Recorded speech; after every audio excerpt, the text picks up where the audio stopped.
Ljudi mahom definiraju odgovornost kroz krivnju. Znači, ako sam ja za nešto odgovoran i to ne ispadne dobro, ja sam kriv. Da. Ali to nije odgovornost. Odgovornost je sposobnost imanja odgovora.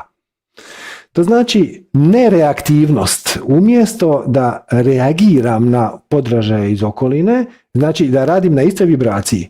Kad mene neko uvrijedi, ja njega uvrijedim natrag, pa mu se osvetim. Nego da odgovoriš, da preuzeti odgovornost, znači imati odgovor.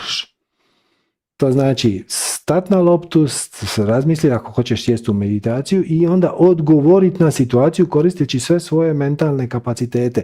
I ako si napravio najbolje što si mogao, a stvari nisu ispale najbolje, nema krivnje.